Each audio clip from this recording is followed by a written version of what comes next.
what if I told you that nearly everything you've been taught about happiness is a lie? We've been conditioned to believe that happiness is a destination, a big win waiting for us at the end of a promotion, a dream wedding, or a specific number in our bank account. We tell ourselves, "I'll be happy when." But here is the cold, hard scientific truth. Your brain does not work that way. In fact, if you're waiting for a massive event to change your life, you're essentially trapped on a treadmill that never stops moving. Every day, we are bombarded by notifications, hustle culture, and the relentless pressure to perform. We are more connected than ever, yet more burnt out than any generation before us. I remember sitting in my office at 7 p.m., the blue light of my monitor searing into my eyes, feeling a profound sense of emptiness, despite having checked all the boxes of success. I realized then that happiness isn't a trophy you win, it's a physiological state you cultivate. It's a skill. And thanks to a concept called neuroplasticity, your brain is actually designed to be rewired. You can literally train your gray matter to default to joy rather than stress. Today, I'm going to show you 6 science-backed micro-habits that take less than 5 minutes, but will fundamentally change the way your brain processes reality.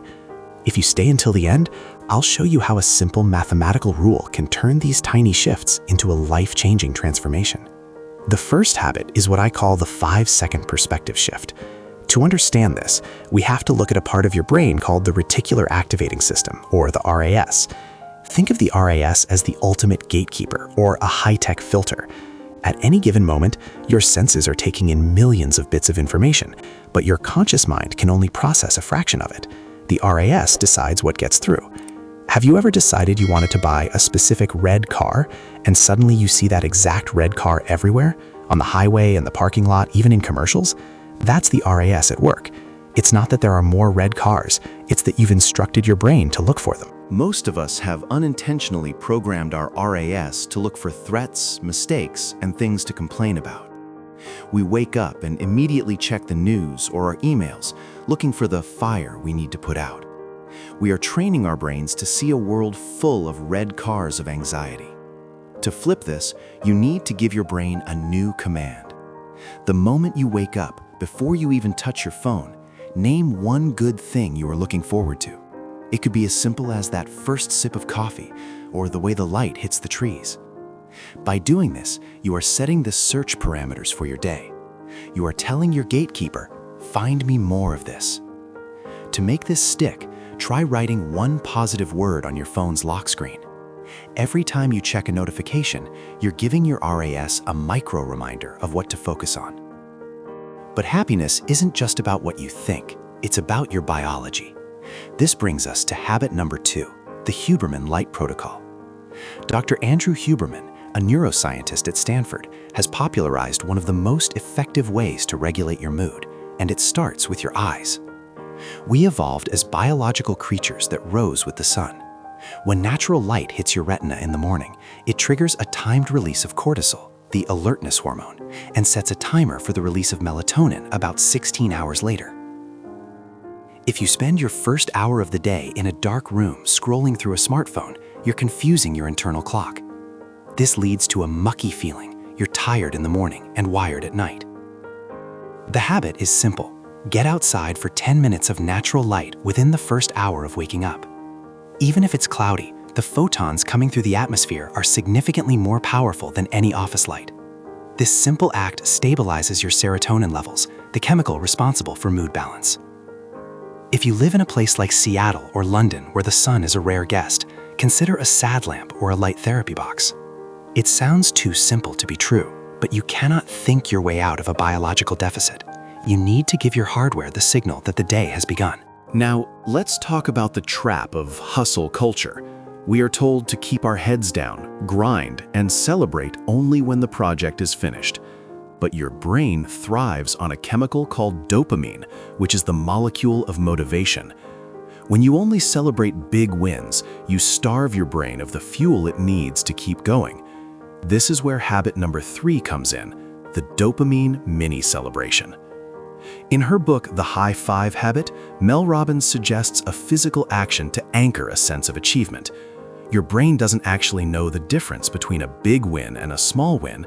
It only knows the reward signal you give it. When you finish a tedious email or finally fold that pile of laundry, don't just move to the next task. Take 2 seconds to acknowledge it. Use a physical anchor, a small fist pump, a literal high five to your reflection in the mirror, or even a soft, good job. It feels silly at first, I know, but you are closing a loop in your brain.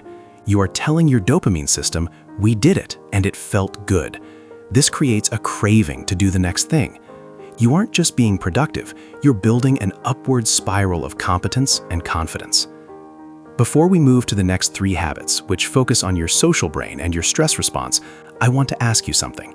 If you're finding value in these scientific breakdowns, hit that subscribe button.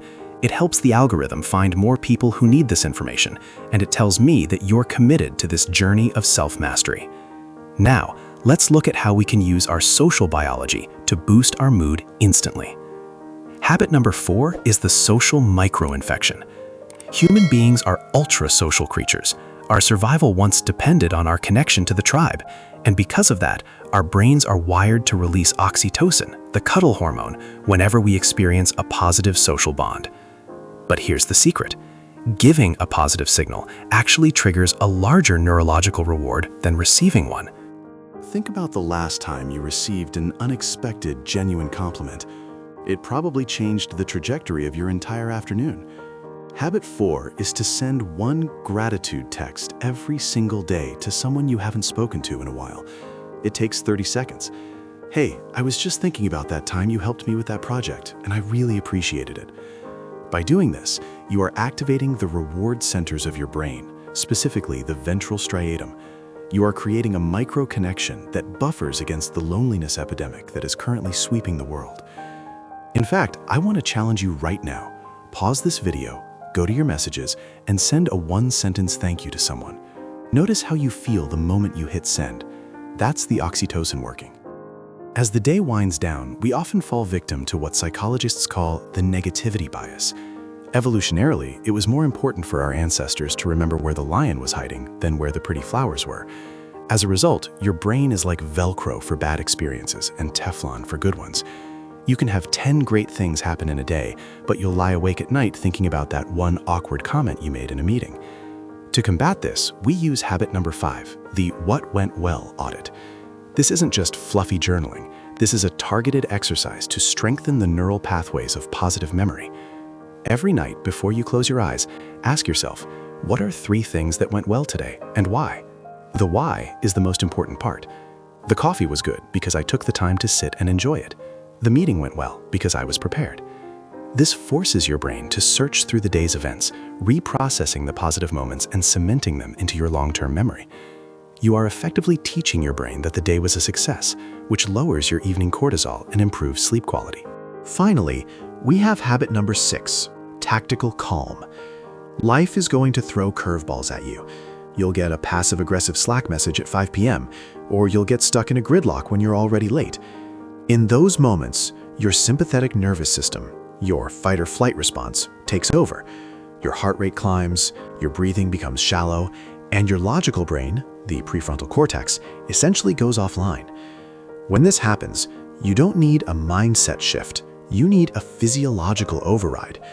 This is a technique used by Navy SEALs to stay calm in high-stakes combat, known as box breathing. It's a 4-4-4-4 pattern. Inhale for 4 seconds, hold for 4, exhale for 4, and hold for 4. This specific rhythm stimulates the vagus nerve, which is the reset button for your nervous system. It activates the parasympathetic response, telling your brain, the lion is not here. You are safe.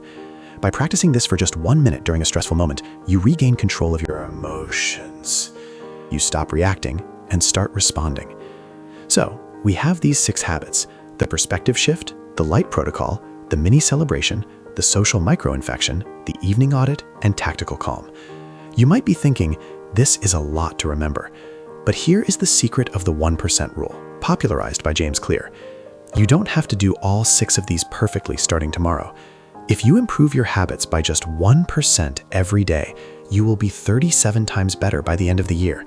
That is the power of compound interest applied to your brain. Happiness is not a mystery.